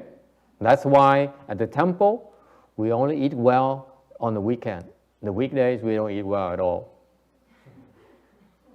Thành ra chùa chúng tôi cuối tuần mới ăn ngon, còn trong trung tuần ăn rất là dở. Phải không cô Hiền Nhẫn? So we choose the worst cook. Thành nhưng tôi chọn người mà nấu ăn dở nhất, cho bắt vào nhà bếp làm. Mấy người nấu ăn ngon không cho nấu. The good cooks we don't let them cook.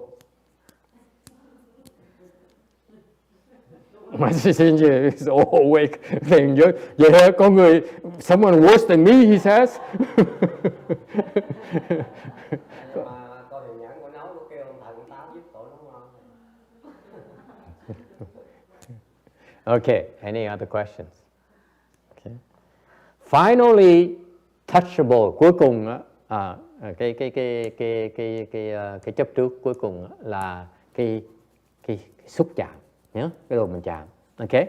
Why does Shakyamuni Buddha condemn touch? Tại sao Đức Phật Thích Ca Mâu Ni lại đi cái điều xúc cảm? Because touch is the attachment that gives rise to all the attachments. Tại vì cái bị chấp vào cái rờ chạm đó, nó tạo tất cả những cái chấp trước khác. Okay? And that is that will make you will bind your mind, và nó khiến cái óc quý vị nó bị chụp cứng luôn. Why is that? Because the other four instincts is very important. Cái chuyện đó rất là quan trọng. Only the Buddha can have this kind of wisdom. Quý vị đừng có tưởng coi thường chuyện này. Đức Phật mới có chiêu hệ để mà dạy quý vị thấy được cái chuyện này thôi. Because the Buddha says the other four perception, những cái tứ giác, những cái loại tứ trần kia, the other four does the form, cái sắc, the sound, cái âm thanh, the fragrance, cái hương, cái mùi thơm, and cái hương vị, and your taste, okay, are all limited to an organ. Tất cả đó, 4 cái kia đó, nó kẹt vào, nó phải cần dựa vào cái giác quan của quý vị, cái bộ phận quý vị, okay, một cái phần nào đó thôi. Okay, your fragrance is you put it away from your nose, you can't smell it. Chẳng như cái vị tham cái mùi hương thì cái vị để xa có ngửi không được, right? Whereas touch is the entire body. Ngược lại đó, cái đồ mà xúc chạm này là khắp cả thân quý vị luôn. That's why it's a lot more dangerous. Thành sự thật á là cái xúc chạm nó nguy hiểm nhất. It's the most dangerous, by the way. Okay? Any questions? No?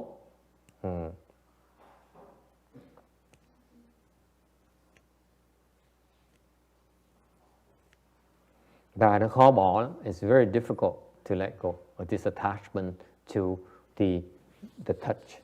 Cái mà chấp trước về cái cảm xúc này nó khó mà bỏ, dễ sợ. Agree, disagree. Quý vị nghĩ lại, think about yourself.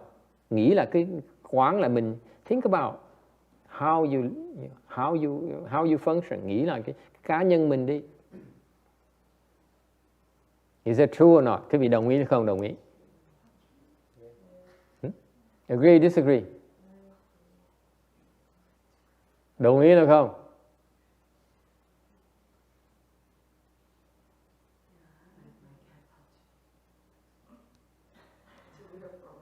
Question.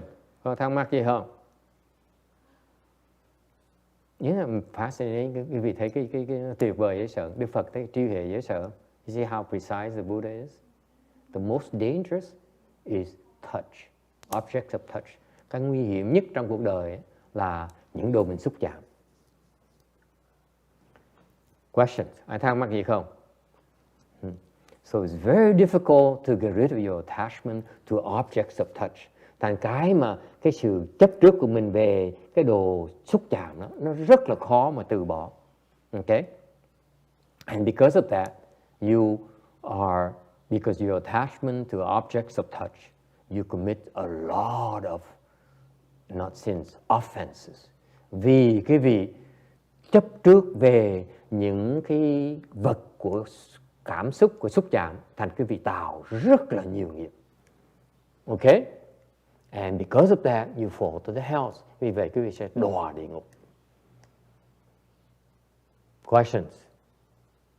Okay, and there are two general kinds of hell: the cold water hell and the burning fire that you fall into. Và có hai cái loại địa ngục mà quý vị sẽ đọa xuống, là cái địa ngục gọi là nước lạnh và cái địa ngục của lửa cháy. Okay, and you will, when you go down to the hell, you suffer torture and punishment because your body touch. Okay, và quý vị xuống đó để bị tra tấn vì cái sự chấp trước về cái sự cảm xúc của quý vị, xúc chạm của quý vị.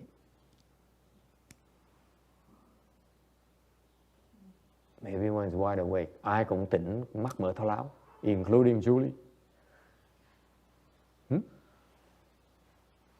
This is very, very serious. Cái này nó rất là nguy hiểm.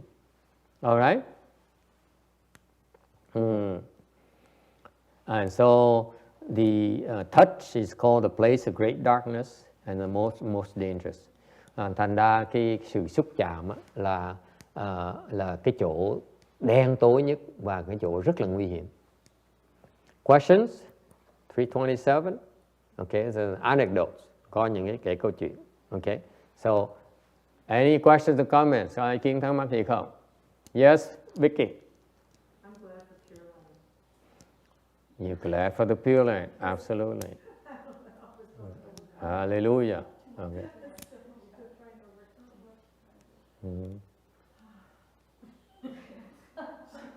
Did you know? Okay. In for left-home people, quý biết không, những cái người xuất gia đó, okay, we are forbidden to touch others. Cái người xuất gia không được đụng người khác. That's why you went to the Thai temple, you offer something to Ajahn, you know, he rolls out this thing here, and you put it there, he rolls back. Especially, you look kind of weird, you know. Mấy cái người phụ nữ đó, người tới gần mấy ông tăng bên Nguyên Thủy là ta để cái khăn ra, vất cái khăn, xong quý vị thì xong mới kéo lại. Okay? Because they go to great extents, great lengths to make sure that there's no possible touch. Họ rất là kỹ, họ giữ như vậy thì họ tránh cái sự xúc chạm cái da của họ. You cannot touch the skin. Yes. I noticed that it's not even like touching actual skin to skin. It's more even any object between. Not even that. He was more like put it on the side here. So you put it in another object, and then you could get it after. It's not like I can't hand it over to him and Right. he just received it. Right. Không phải riêng là xúc cảm. That's very, very observant. Cái này ông Phiên sợ đụng chạm không à.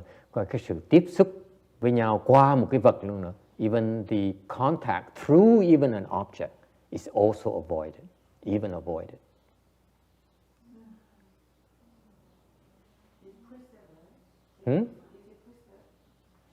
There's a lot of precepts that forbid us to generate contact. Có nhiều cái giới của người xuất gia để cấm cái sự đụng chạm về cái da. Okay? Yes.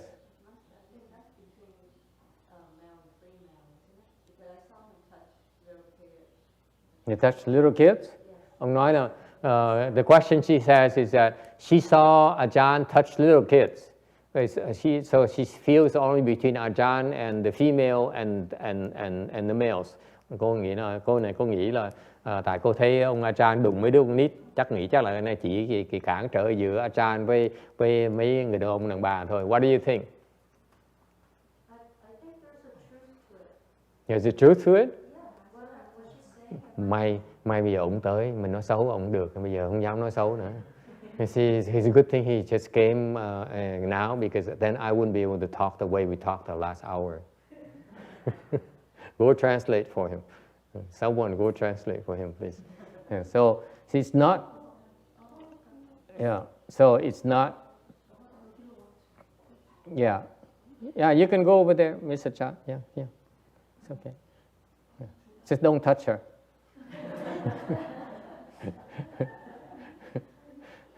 Thầy nói ông tới có ngồi bên cạnh nhưng đừng có đụng cổ học trò của tôi. Please don't touch my student. Not funny, huh? Yes? Any questions? Yes.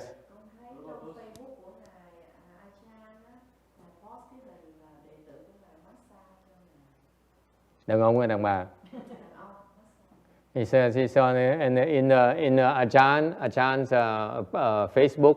He has a picture of his male disciple massaging him. Should be okay, I think. Okay. Anyone else? Yes. The precept really doesn't distinguish male and female? Yes, the precept only is a distinction between male and female. As back then, you know, the bisexuality is not. There's no term for it in Hindu. Well, they existed then. Oh yeah. The concept doesn't exist, but at the time it actually existed. Oh yeah. Has always existed. Why not? Why not? You have to ask the Buddha. I didn't make the rules. You think I know everything? No, I don't. Okay, so far so good? So it's meant to be, for example, you feel like you're attached to men, then don't touch men. That's what it means. If you have preference for women, don't touch women. You have preference for both, don't touch both.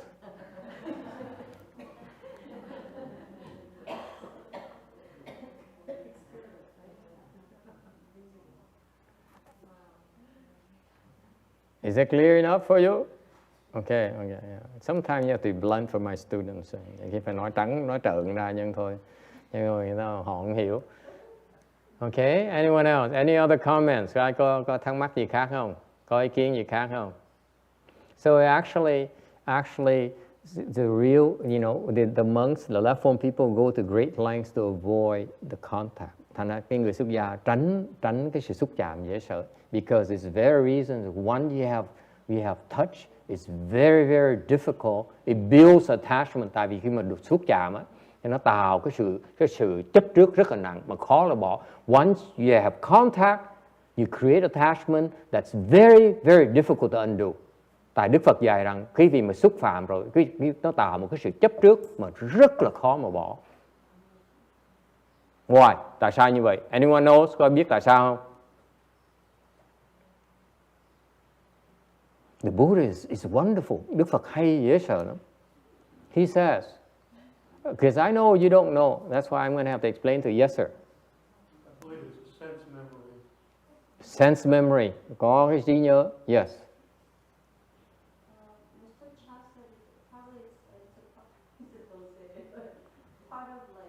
happiness, sadness, Excellent. love, Yes, yes, very close. enjoyment. Rất là đúng. Very close. Excellent. Okay. Korean Buddhism is not bad. Cái Phật giáo Đại Hàn khá thiệt. Anyone else? Why? What's the Buddhist principle behind it? Cái lý do Phật giáo, cái giáo lý Phật giáo ở chỗ nào? Anyone knows? Come on, impress the Koreans. Quý vị phải hơn người Đại Hàn nhé. I mean, he's only his first time here. My God, you know, embarrass us. Đừng có làm thầy mất mặt. Come on. Someone. Please.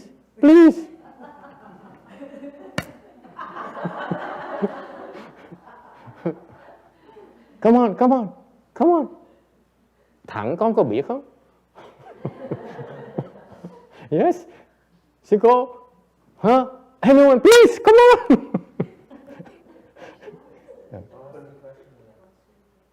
What's the principle behind it? Why is that touching creates such heavy attachment? It's very difficult to undo. Why is that? Tại sao cái sự xúc chạm nó tạo một cái chấp trước nó nặng không thể tưởng, rất là khó bỏ. It's one of the most difficult to undo. Lúc mà đụng rồi nó khó mà bỏ dễ sợ. It's very difficult. Yes, Vicky. Is it because sharing energy between the person? Close. Not as good as Korean. Cái nó được nhưng mà chưa hay lắm. Yes, Korean. Yes. Anyone else? Yes. The habit energy is too strong. Habit energy is strong. Yes. Trigger like guessing an image in your mind. Oh, yes. Very good. Yes. Huh?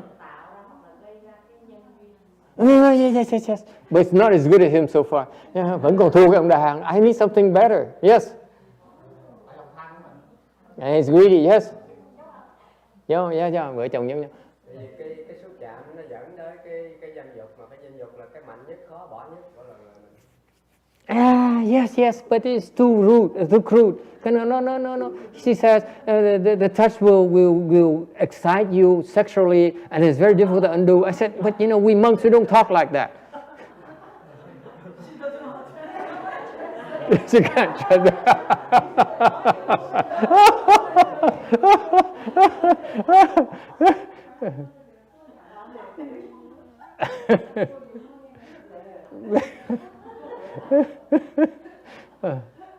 Tell, you see, our lecture, is no holds bar. Nếu người ta biết tới giảng kinh cái gì nói cũng được hết á. Ông thầy nói chuyện kỳ quá. I mean, you see, the monk, he talks funny. Anyone else? Yes. You all right. You know why? I know you don't know. Quý vị không biết. You don't know. The Chinese Asian has, có cái người Á Châu mình có câu, quý vị nhớ gì không? Nam nữ thọ bất thân. Đúng không? Nhớ không? Có nhớ mấy câu kia? You remember? Nam nữ thọ bất thân. Yeah. Nam nữ sâu bủ sân. Right? Yes. Koreans too? Really? Wow. What does he mean? Please. Men and women over 7 years old don't sit together. Really?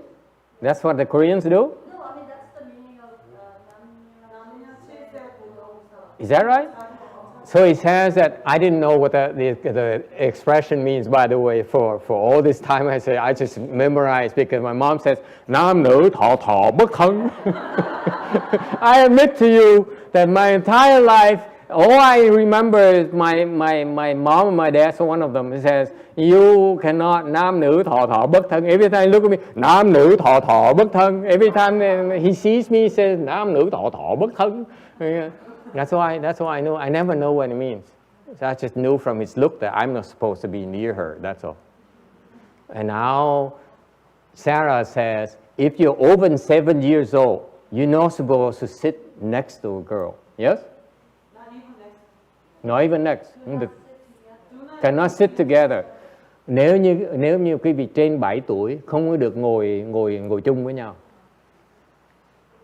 In fact, the monks have a precept says we cannot sit right next at all to the female. Remember that precept? Cannot be sit by ourselves next to the female. Anyway, yes.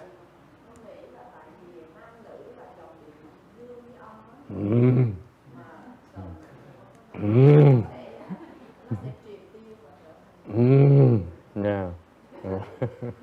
It says the males has a positive current, the female has negative current. When you put together,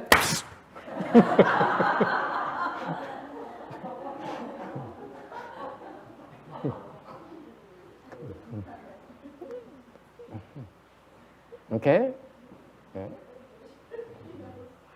Yes. Huh?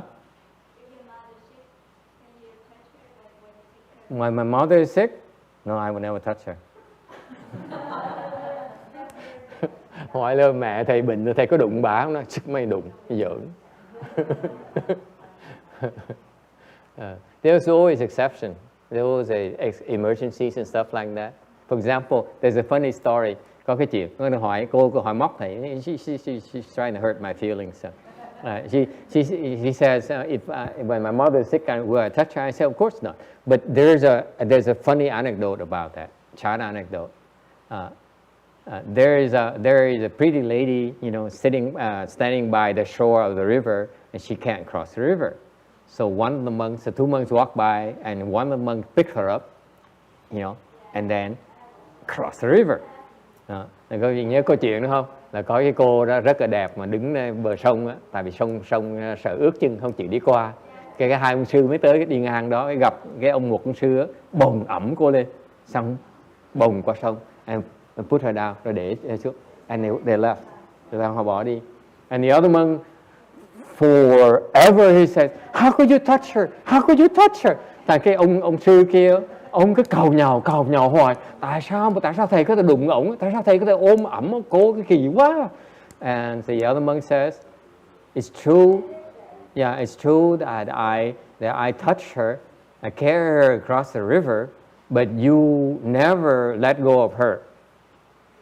Thì ông sư cứ nói là đúng là tôi có thiệt, tôi ẩm cô qua sông thiệt, để ông là người ẩm cô tới bây giờ luôn.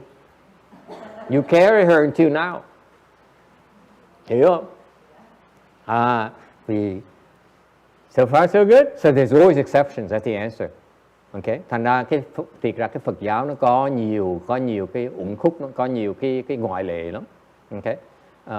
So it's not as rigid as it sounds, nó không có cứng cáp như quý vị tưởng đâu. But starting out, you better stick to the precept. Bắt đầu phải giữ giới. And pretty soon you understand. Từ từ thì mới hiểu được. So far so good. There's a principle behind it. Có một cái lý. Okay. Behind the Asian culture of nam nữ thọ bất thân. There's a reason behind the principle that male, female, feeling, nobody. That's the literal translation. 男女授受不生. That's all I know. Okay? So what's the rationale? Yes, sir. You know what? Yes, sir. We haven't had rain like this for like 6 to 8 months. I think it's because of this. Nói là không có mưa nhiều như vậy. Yeah. I feel sorry for you. You have to drive back home. Thầy thấy cái vị tội nghiệp. Mưa nhiều. Yeah. It's very auspicious. Mưa nhiều rất là tốt. Yeah, for this. Yeah. For our. The funny thing, I still smell the fragrance. I don't know about you, I still smell the fragrance. Mùi hương đó. It's so strong where I sit. Cái chỗ thầy ngồi đó, ngửi toàn hương, cái mùi hương thơm của Sa Lợi. I still smell the fragrance of the relics. Believe it or not. Oh, it's my hand. Excuse me. Cái đó tại cái tay của thầy. I go like this. So, anyway, you see that?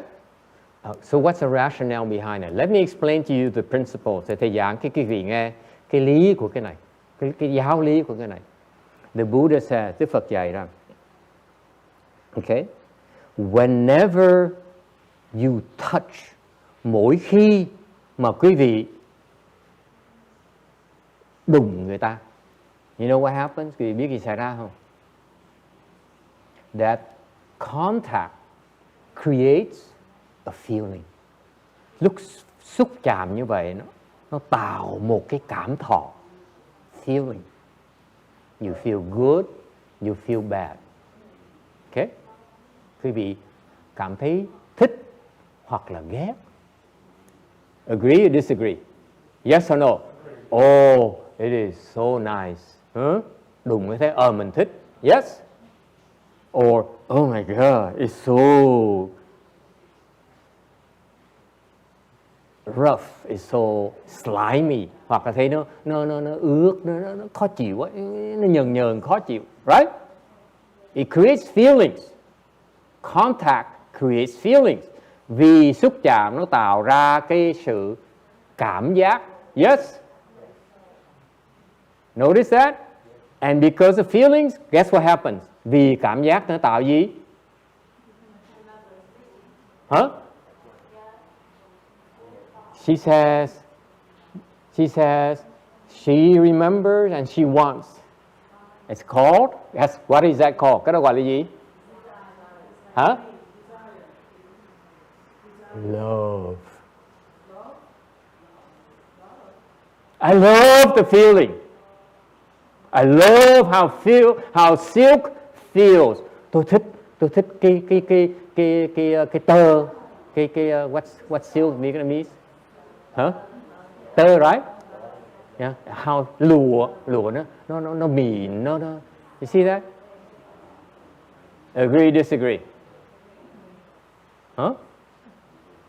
So, contact creates feeling and generates love.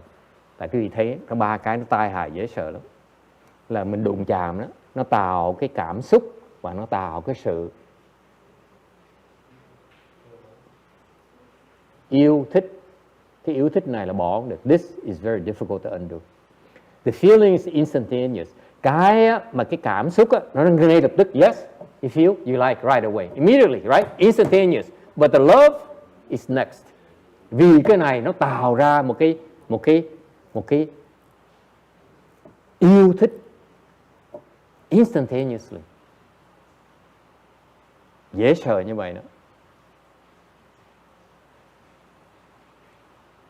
And that's why, vì vậy, that's why, if you have daughters, nếu quý vị có con gái, what do you teach her?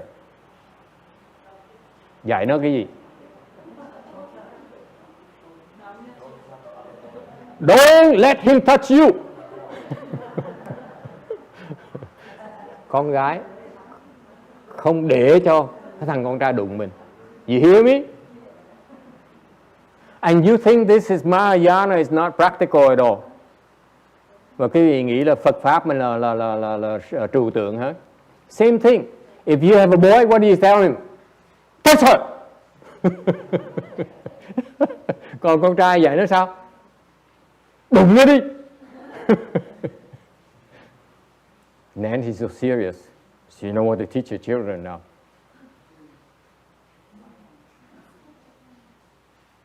Isn't it interesting? Huh? Yes. For what?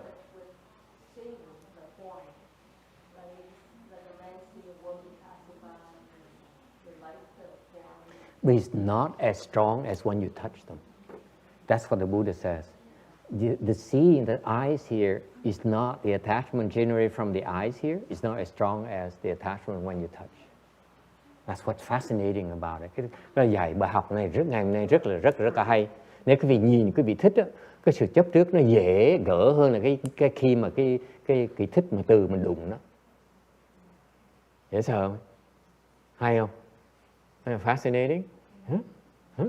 This is state secret. Cái này cái bí mật của vũ trụ quý vị đâu có biết đâu.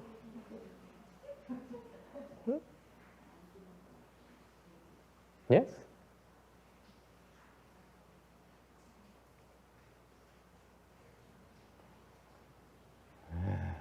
Yes, sir. Cái này nếu mà người chưa trải qua cuộc sống đời với lại người trải qua rồi đi tu như là dễ tu. So the question is, if you have lived a full life versus a person who is still virgin. Because I don't know how to translate his eloquent words, so I say virgin. The French is puceau. Then what is who has a better chance to cultivate? Cái người mà không có kinh nghiệm sống với con người mà còn cái chữ đồ gì ha? Trong trắng, đúng rồi, cái chữ trong trắng nó đẹp hơn. This is still a pure person. Who has a better chance to cultivate? Ai có cái cơ hội thôi. I don't know, nên là thầy không biết được.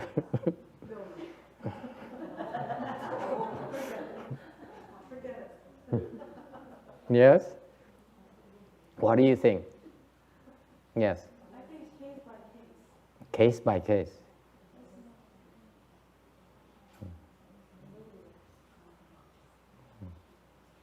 Some people never have experience. I saw on one interview, he left her life when he was like 18, and because they can stop imagining how it could be like, it becomes worse. It depends, because Manjushri Bodhisattva, where is he? Right here. He became enlightened when he was still pure. He became a monk, and then he's at a very young age he became enlightened very quickly. Ngài Văn Thù Sư Lợi Bồ Tát đó, là đồng tử, là còn trong trắng lắm, còn nhỏ trong trắng lắm, thành đạo rất là lẹ. He became enlightened very quickly. The Taoist says once you have some life experience, it's very difficult. It's like a broken vessel. Bên Đạo giáo nói rằng nếu quý vị mà có kinh nghiệm sống rồi đó, thì giống như cái này mà nó bị bể rồi, thành khó mà chữa lắm. The attachment is much heavier once you have touch. Nói cách khác, một khi mà đụng rồi, nó khó mà gỡ lắm. Very, very difficult to undo. Okay? Does it help answer the question? Huh? Thường, in general, okay, of course it's case by case, but in general, by principle, once you experience touch, it's very difficult to undo that. Một khi mà quý vị mà đụng rồi đó, nó khó mà gỡ lắm. Okay? On the other hand, if you're able to undo this, you also are able to progress very quickly. Nói ngược lại, nếu quý vị đụng rồi mà gỡ được á, quý vị tiến bộ rất là lẹ. There's always both sides. Bây giờ cũng có hai chiều hết. Make sense? It's not that rigid. What does Susan think? She says, "That's hope for me." Okay, that comes towards the end of the lecture. Any final questions? Okay, and next week we go into the anecdote. Tuần sau sẽ giảng cái việc biết về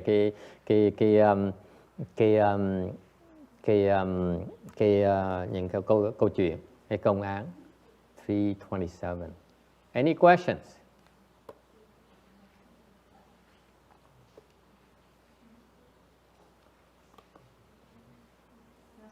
Yes. Next weekend, do we start Kochi already? Next weekend we have the Phổ Trì, so there's no more lectures for 8 weeks. Tuần sau mình bắt đầu thiền Phật thất xong thiền thất, thành ra mình nghỉ giảng kinh 2 tháng, 8 tuần. Okay, this is our last lecture for the year. Đây là cái buổi giảng kinh cuối cùng của năm.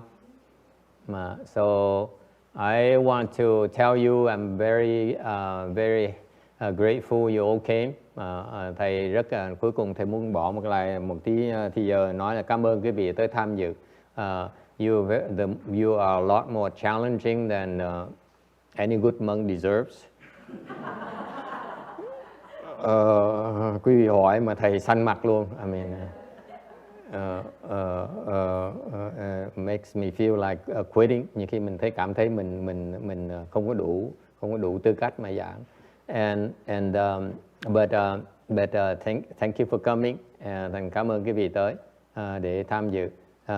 Your questions are always a lot more than I can handle.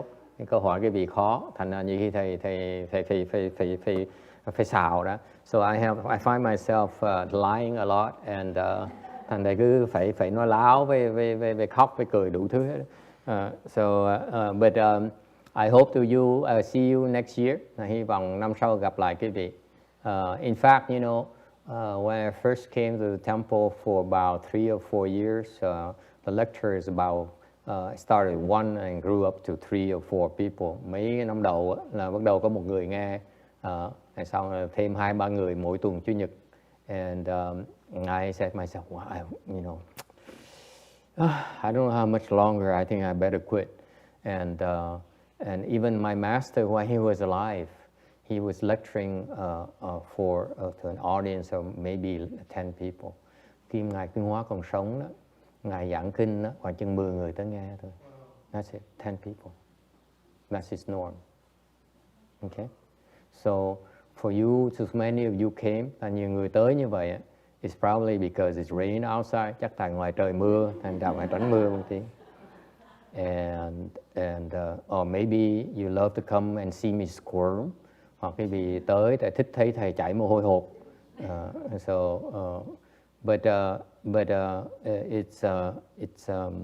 I enjoyed spending Sunday afternoon with you. Thầy nói là thầy chiều Chủ nhật như vậy thế cũng vui. Okay. And I hope to see you again. Hy vọng sang năm gặp quý vị lại. Okay. All right. So we stand up and do the rebirth transference to help these 5 souls. Well, 4 souls go to the Pure Land. Mình đứng dậy mười hướng công đức để giúp mấy người đi vãng sanh. All right. Yes, question.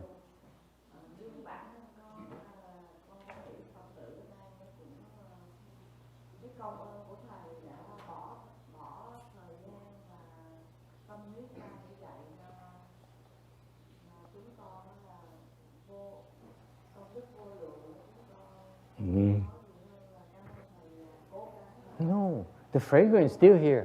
Đúng rồi, cảm ơn, không sao con. Thầy rất là rộng lượng. The fragrance somewhere is still here. It's not my hands. I've been sweating.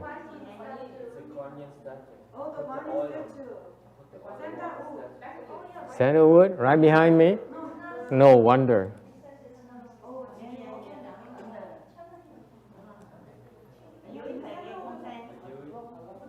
Đúng rồi, that's it. No wonder. It drives me up the wall for 2 hours. I think, what did I do? Wow, it's amazing. It's so fragrant. You smell this? Very nice. Very nice. It's just like him, you know that? The peacefulness, cái an lạc mà he experiences is right here.